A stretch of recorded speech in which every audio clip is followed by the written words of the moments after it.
आपने मेरी पिछली स्टोरी सुनी होगी, तो वहाँ पे मैंने जो स्टोरी शेयर किया था, कॉलेज ग्रुप बैठा था, सब गर्ल्स बैठी थी, तो वो सब अपने अपनी एक स्टोरी शेयर कर रही थी। तो पिछली बार मैंने जो आप लोग को स्टोरी सुनाई थी वो स्कैरी वेडिंग नाइट थी, जिसमें कुछ लोग गांव की एक शादी में जाते हैं, वहाँ पे चुड़ैल से पाला पड़ता है। और मैंने आप लोगों से कहा भी था कि मैं स्टोरी 1, 2, 3, 4 करके सुनाऊँगी। 4 से 5 कहानियाँ हैं। लड़कियां तो बहुत बैठी थी ग्रुप की, लेकिन 4 से 5 लोगों ने अपनी अपनी कहानी सुनाई थी। ये कहानी किसी के साथ हुई थी, किसी के घर की है, किसी के रिलेटिव के साथ हुई थी। तो जो भी है सबने शेयर किया था। और आज की जो कहानी है स्वाति की है। और ये जो घटना हुई थी उसके खुद के ही घर में हुई थी, उसकी मम्मी के साथ। जब उनकी मम्मी ने एक जो कबाड़ी मार्केट होती है, सेकेंड हैंड मार्केट, वहाँ से एक बेड लिया था। और उसके बाद से उनकी मम्मी फिर सुकून की नींद ही नहीं सो पाई। हेलो, मेरा नाम आंचल है और आप मेरे साथ मेरे YouTube channel real horror incident में। यहाँ पे हुआ ये था स्वाति के घर में। स्वाति और उनकी मदर जो थी लखनऊ की रहने वाली है और सब कॉलेज में ही थी। हम लोग जिस कॉलेज में थे, मैंने आप लोग को पिछली स्टोरी में बताया था कि हम लोग का प्रैक्टिकल था वो कैंसिल हो गया था, तो फुल डे हम लोग के पास था। और उस दिन ये था कि हम लोग सब बैठे थे ग्राउंड में, तो बहुत सी लड़कियां बैठी थी, तो उसी में सब एक एक करके स्टोरी सब शेयर करने लगी। तो स्वाति ने भी स्टोरी बताई थी। वो अपनी मम्मी के साथ रहती थी क्योंकि उसके पापा बाहर रहते थे। बाहर रहना क्या, वो कुछ उनका मार्केटिंग का काम था, तो वो मंथली या वीकली ऐसे ही विजिट कर पाते थे घर। बहुत कम आना होता था, महीने में 1 या 2 बार आते थे, या कोई फेस्टिवल पड़ा तब अपनी छुट्टी लेकर आते थे वो। तो उनकी मदर और स्वाति दोनों साथ में ही रहते थे। इन लोगों का अपना ही घर था। इनकी माँ भी टीचर थी और स्वाति तो कॉलेज में ही थी। अच्छा, हुआ ये था इनके यहाँ कि इनकी माँ ने एक बार एक बेड खरीदा था। जो कबाड़ी मार्केट नहीं होती है, सेकंड हैंड, जहाँ पे कोई सामान मिलता है, कोई जैसे ट्रांसफ़र होके जा रहा है तो अपना सारा फर्नीचर सेल कर देता है, या कोई डिफेक्टिव सामान होता है, थोड़ा सा पेंट उखड़ा है, मतलब इस तरह का एक मार्केट जो होती है, वहीं पे सब बेड और फर्नीचर, ड्रेसिंग टेबल, ये सब वहाँ पे रखा था। तो इनकी माँ को एक बेड बहुत पसंद आ गया था। वो ठीक ठाक कंडीशन में था, अच्छा था, और लकड़ी भी सब देख दाख के उन्होंने लिया था। काफ़ी मजबूत बेड था। बस थोड़ी सी प्रॉब्लम ये थी, उसका पेंट वेंट थोड़ा सा उखड़ा हुआ था और स्क्रैचेस थे। फिर भी उन्होंने उस बेड को ले लिया। और जब वो अपने घर पे लाई थी बेड, तो अच्छा था, दोनों को सुंदर लगा। और बेड के बैक साइड में छोटे छोटे और हर कलर के शीशे लगे थे। वैसे तो बहुत खूबसूरत बेड था, लेकिन उस बेड के पीछे की कहानी क्या थी ये इनकी माँ को नहीं पता थी। स्वाति ने बताया कि जिस दिन से बेड घर आया था तो मम्मी उस दिन से सो ही नहीं पाई थी। होता ये था कि वो दिन में तो सो नहीं पाती थी क्योंकि 3 से 4 बजे आती थी फिर घर का काम ख़त्म करके। जब नाइट में सोना होता था वो लेटती थी तो काफ़ी देर बाद उनको नींद आती थी, लेकिन जहाँ रात के 2:40 बजते थे उनकी आँख खुल जाती थी। अच्छा, टाइम पर उन्होंने ध्यान तब दिया जब 1 दिन 2 दिन ऐसे 5 दिन बीत गए और उनकी उसी टाइम पे आँख खुलने लगी। तो सामने ही घड़ी लगी थी, फ्रंट की जो वॉल थी बेड के पास, तो उनकी नज़र घड़ी पे पड़ती थी तो टाइम वही 2:40 होता था। अच्छा, उसी के बैक साइड स्वाति का रूम था, तो वहाँ स्वाति लाइट ऑन करके सोती थी, तो वहीं से रोशनी खाली उनके रूम में आती थी। उनकी मम्मी लाइट ऑन करके नहीं सोती थी, लेकिन रात में जब उनको डेली आँख खुलती थी और उसके बाद वो इतना कोशिश करती थी, लेकिन उस बेड पर उनको दोबारा नींद नहीं आती थी। उसके बाद ना चाहते हुए भी वो या तो नीचे ज़मीन पर सोती थी या फिर उठ जाती थी, अपना टहलना या काम स्टार्ट कर देती थी, क्योंकि उसके बाद उन्हें नींद ही नहीं आती थी। ज़मीन पर सोती फिर तो आ जाती थी नींद, लेकिन वो सोचती थी कि बेड पर सो जाए, तो बेड पर उनको नींद नहीं आती थी। अब ऐसा करते करते उनका कम से कम 6-7 दिन बीत गया और उसके प्रॉपर नींद ना लेने के कारण उनकी आंखों के नीचे स्वेलिंग होने लगी और उनका शोल्डर और बैक सब इतना पेन करने लगा था। तो उसकी स्वाति ने भी ध्यान दिया कि मम्मी आपकी आंखों के नीचे काला बहुत हो रहा है और इस तरह से कहते स्वेलिंग बहुत हो रही है फेस पे। तो उसकी माँ ने भी बताया कि हम रात में सो ही नहीं पाते हैं, पता नहीं क्यों डेली आँख खुल जाती है 2:40 पर, इतने ही बजे डेली आँख खुलती है। तो स्वाति ने तो इस चीज़ पे ध्यान नहीं दिया कि 2:40 का टाइम मम्मी ने उसके बताया है, लेकिन वो अपने हस्बैंड से बातें शेयर करती थी तो उनके हस्बैंड ने ध्यान दिया। उन्होंने पूछा भी कि तुम बेड जहाँ से लाई हो वहाँ जाके पता करो कि क्या गड़बड़ी है, कहाँ से बेड लिया था उन्होंने। अच्छा, थोड़े दिन बाद दिवाली का ही फेस्टिवल आने वाला था। यही बात हो रही थी कि उनके जो पापा थे स्वाति के, दिवाली में आने वाले थे।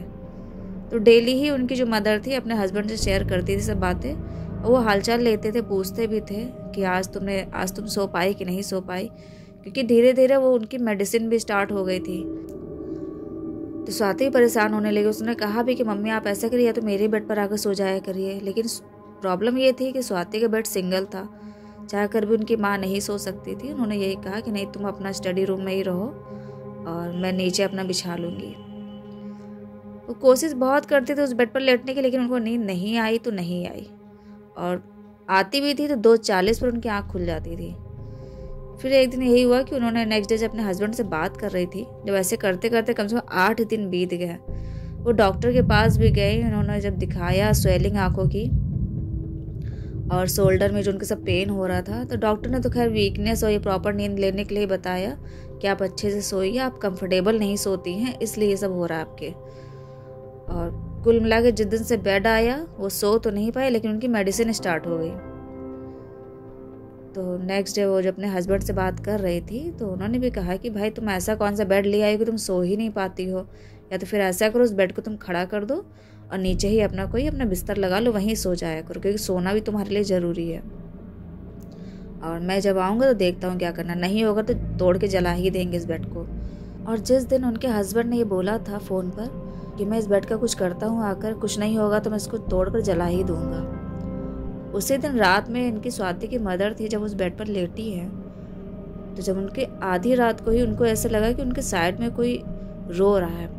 एकदम साफ उन्होंने रोने की आवाज़ सुनी है। तो उन्होंने जब पलट के देखा है तो जैसे कोई एक हेल्दी सी कोई लेडी हो, मोटी सी, वो लेटी हुई है। काला काला एक साया उनको से दिखा, क्योंकि उनके रूम की लाइट ऑफ रहती थी, लेकिन इतनी रोशनी रहती थी कि ये तो एहसास हो ही जाता है ना कि आपके बेड पर एक लोग है, 2 लोग हैं। तो उनको जब ये एहसास हुआ है कि कोई बगल में लेटा है और रो रहा है, तो वो इतनी जल्दी से उन्होंने पिलो के नीचे से अपने वही मोबाइल निकाला और उसका टॉर्च ऑन करके जल्दी से बेड के नीचे खड़ी हो गई हैं और चीख चिल्लाते हुए। तो अपनी माँ की जब आवाज़ सुनी तो स्वाति भी अपने रूम से बाहर निकली, तो उसकी माँ बहुत डरी हुई सी खड़ी थी और टॉर्च की रोशनी पूरे रूम में इधर उधर कर रही थी। तब उसने जल्दी से रूम की लाइट ऑन करी, पूछा कि हुआ क्या है, आप डर क्यों गई हैं। तो उनकी माँ ने यही कहा कि क्या तुम आवाज़ निकाल रही थी क्या रोने की। तो उसने कहा नहीं, तो हम तो आपकी आवाज़ से उठे हैं, हम तो सो रहे थे। पूछी हुआ क्या, तो बताने लगी जैसे लग रहा था कोई बेड के बगल में लेटा है, रो रहा है, कोई मोटी सी औरत थी। और वो एकदम से जैसे होता ना कि कोई डर जाता, तो उस दिन वो काँप रही थी एकदम से। तो उसने अपनी माँ को उसी बेड पर बैठाया और जब दोनों की नज़र घड़ी पर पड़ी तो 2:40 का ही टाइम था। तब उस दिन स्वाति ने कहा मम्मी आपकी आँख डेली 2:40 पर ही खुलती है और ये सब चीज़ नॉर्मल तो नहीं लगती है, ऐसा कुछ है तो आप ज़रा पापा से तो बताती हैं, किसी और से भी कुछ पूछिए, बताइए, क्योंकि डेली आपकी आँख खुलती है और उसके चक्कर में अब आप बीमार भी रहने लगी है। तो खैर वो पानी न लाके उसने मम्मी को दिया और फिर उनकी मम्मी ने फिर वहाँ पे वो अपने मम्मी को अपने रूम पे लेके गई कि मम्मी मेरे रूम पे लेट जाइए। तो उनकी मम्मी ने कहा नहीं तुम लेटो, मैं नीचे ही लेट जाती हूँ। अच्छा 2:40 का टाइम था, इतना मॉर्निंग का टाइम भी नहीं हुआ था कि कोई उठ जाए।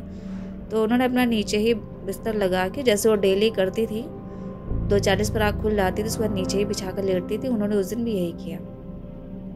लेकिन काफ़ी देर बाद उनको नींद आई है, कम से कम 3:30-4 बजे उनको नींद आई है। वो 1-2 घंटा सो पाई खाली, क्योंकि फिर उन्हें मॉर्निंग में उठना था। अच्छा नेक्स्ट डे उनके हस्बैंड को भी आना था। हस्बैंड आए हैं नेक्स्ट डे, तब उन्होंने सारी बात फिर बताई, रात वाला किस्सा कि उनके साथ हुआ क्या था। तो उनके हस्बैंड खैर उस दिन तो नहीं, उसके दूसरे दिन वो साथ में दोनों हस्बैंड वाइफ गए। तो स्वाति के जो मम्मी पापा थे, पेरेंट्स, दोनों लोग उसी मार्केट में गए जहाँ से बेड लिया था। खैर वो गए तो वो पहचान भी गया था कि जो बेच रहा था, शॉपकीपर था, वो पहचान गया था कि हाँ मैंने इनको बेड दिया था। तो उनकी माँ ने यही कहा कि भैया ये बेड आपको जो दे के गया था, उनका नंबर आपके पास है। तो उन्होंने कहा भाभी जब इतने दिन बाद हम नंबर कैसे ढूंढेंगे, ये कोई आए थे, वो बेड नहीं काफ़ी फर्नीचर हमको बेच गए थे, उनका ट्रांसफ़र होना था। और मेरी बात तो हुई थी लेकिन नंबर ढूंढना पड़ेगा, और क्या दिक्कत है बेड में आपको। तो उसने कहा कि दिक्कत कुछ नहीं है, बस आप नंबर देख लीजिए तो हम उन्हीं से बात कर लेंगे। खैर उसने जब नंबर ढूंढा तो उसको नंबर मिल गया, क्योंकि जिसने बेड बेचा था उसने और भी काफ़ी सामान बेचा था, तो कई बार इसकी बात हो चुकी थी। तो उसने नंबर दे दिया इनको जब ये लोग लौट कर घर आए हैं तो उनके पापा ने फिर कॉल किया और बताया कि मैं आपके यहाँ, आप अपना बेड जहाँ बेच गए थे जिस मार्केट में, मैं आपका बेड खरीद के लाया हूँ और उस दिन से ऐसी ऐसी घटना हम लोग के साथ हो रही है। पहले तो उन्होंने कहते हैं पहली कॉल पर ही थोड़ा सुनने के बाद ही नंबर ऑफ कर दिया। जब इनके पापा ने 2-3 बार कॉल किया और जब उन्होंने पिक किया तो उन्होंने ये कहा कि पहले बात तो सुनिए, हम कहना क्या चाह रहे हैं, हम आपको कोई कंप्लेन थोड़ी ना कर रहे हैं ना, आपसे कुछ हम बेड वापस करने आ रहे हैं, पर सुनिए तो क्या कह रहे हैं। तो खैर उन्होंने फिर बात सुनी। तब स्वाति के पापा ने पूरा किस्सा बताया। उनकी माँ ने भी बताया कि जिस दिन से भाई साहब आपका ये बेड हम लेकर आए हैं उस दिन से मैं सो नहीं पाई हूँ और कल रात की घटना है, मुझे ऐसा लगा जैसे कोई लेडी बगल में लेटी है मोटी सी और रो रही है, उसके बाद से मैं सो नहीं पाई हूँ। और उन्होंने मतलब पूरी जो घटना थी उनके साथ डेली होती थी सब उसको बताया, जिसके घर का बेड था। तो काफ़ी देर शांत रहा, फिर बाद में बोला कि भाई साहब ऐसा है, ये जो बेड है इसमें मेरी वाइफ सोती थी, वो उसकी लड़ाई बहुत होती थी सबसे और उसका कहीं अलग अफेयर चल रहा था और इसी मामले को लेके हमारी और उसकी लड़ाई होती रहती थी हस्बैंड वाइफ में। तो हम लोग का घरेलू जो माहौल था वो बहुत बिगड़ा हुआ था, डेली लड़ाई झगड़ा होता था। तो वो अपना अलग ही रूम में सोती थी और उसी बेड पर वो सोती थी। और कुछ दिन पहले की बात है, 1 महीना हो गया होगा, मेरी उसकी ऐसी बात पर लेके लड़ाई हुई थी, यही सब घरेलू झंझट और उसका जो अफेयर चल रहा था।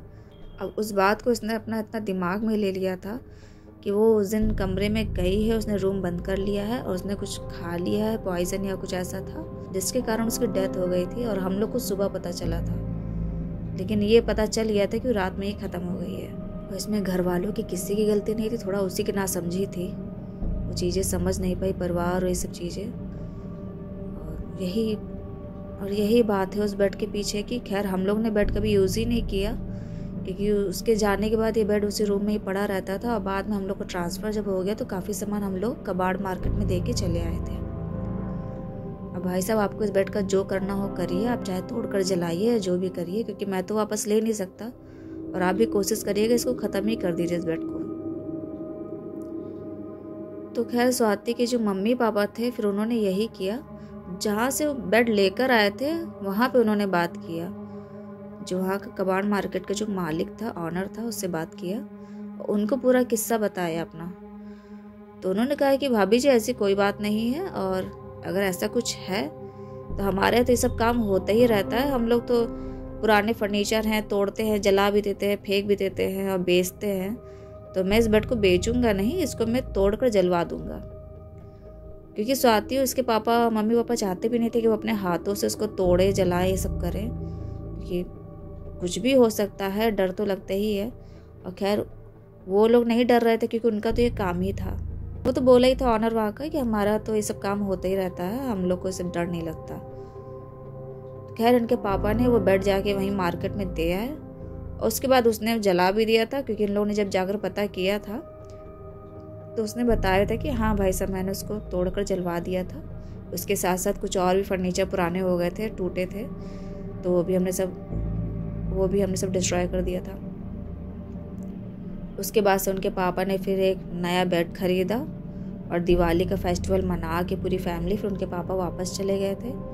और उसके बाद से स्वाति की जो मम्मी थी वो बेचारी प्रॉपर नींद ले पाई अच्छे से, और उनकी जो वीकनेस और ये शोल्डर पेन ये सब भी ठीक हो गया धीरे धीरे। और जो भी दिक्कत थी उसी पुराने बेड के चक्कर में था। तो कभी कभी होता है ऐसे कि हम किसी का उतारा पहना और पुरानी चीज़ें यूज़ करते हैं तो कहीं ना कहीं कुछ नेगेटिव एनर्जी या कुछ ऐसी वाइब्स होती हैं जो सूट नहीं करती है किसी किसी को। और भूत प्रेत उसमें है या नहीं है, लेकिन कुछ नेगेटिव वाइब्स होती हैं। और यही स्टोरी थी और स्वाति ने जो बताया था। आप लोग को वीडियो अगर अच्छा लगा और स्टोरी अच्छी लगी हो तो प्लीज़ वीडियो को लाइक कर दीजिएगा, चैनल को सब्सक्राइब कर दीजिएगा। धन्यवाद।